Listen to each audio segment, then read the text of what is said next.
We have our AGM coming up on the 20th of March. We're looking forward to seeing lots of our members out at the AGM. We will actually have a speaker. His name is Luke Williams, and he is a professor at New York University, the author of Disrupt. And if anybody's had the opportunity to read that book, you'll get a little bit of an understanding of how dynamic a speaker Luke is. So we are bringing him here to speak to our members. And then we will have the business portion of our actual AGM.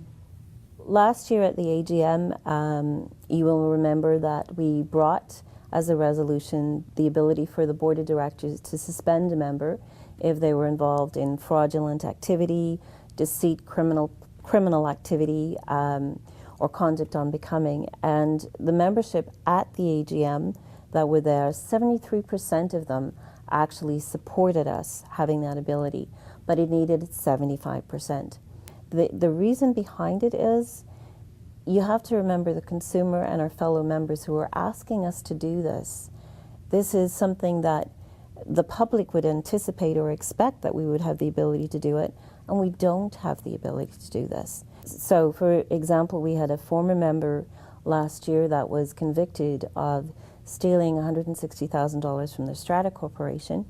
We couldn't suspend him. There's nothing that we could do about it. That's the kind of situation where we want to be able to do that so that the consumer can see that we're actually doing something rather than, oh, well, we can't suspend the member even though they've got a criminal conviction. There's nothing we can do. And our members are coming to us and saying, that's not good enough. It's really important that you understand this is not something that occurs a lot. It's infrequent, but when it does occur, it is not helpful to any of us. It's not helpful to our professionalism when there's nothing the board of directors at your real estate board can do. The member would then go through the proper proceedings with a professional conduct committee, so they do have an avenue to continue and to go through that process. But it would allow us to suspend the member right there and then, which is what you're asking us to do, and we're asking you to give us that support at the AGM in March. We had a divisional task force, actually, was in 2011, and some great ideas came from the divisional task force at that time.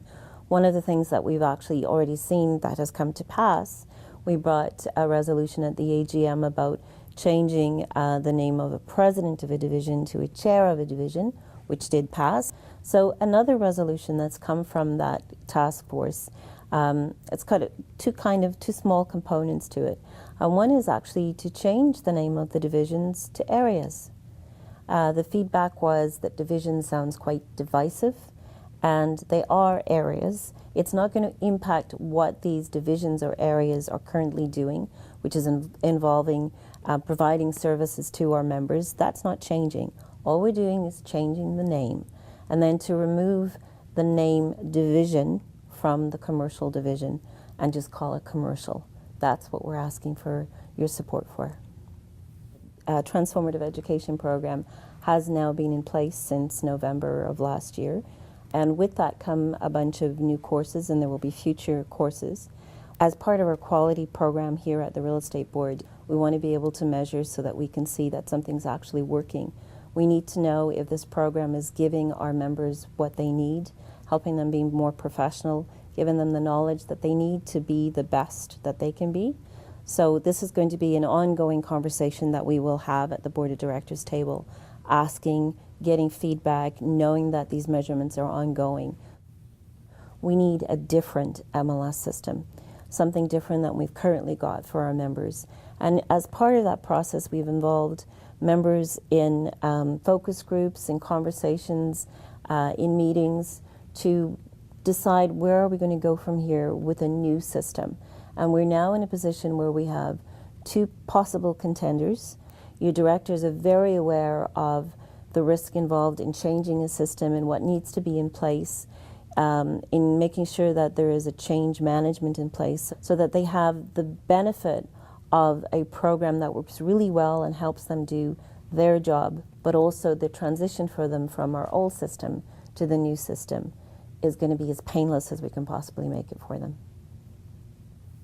When you look around at the board table, do we have diversity?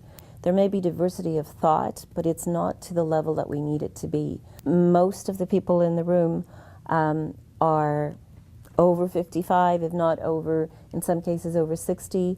The majority of people in the room are male. There's just a few females. We don't have ethnic diversity to a great level. We don't have anyone coming to the table speaking about, you know, this is how this would impact folks who are from my background. Part of how our board is right now is the way the election process works and gets your directors to the board of directors table. So it's not that the board of directors are doing anything that they shouldn't be doing regarding diversity, but because we don't appoint our directors, this is how you get to the table. So the conversation about diversity can be had by the board of directors, but there isn't an awful lot we can do to make those changes.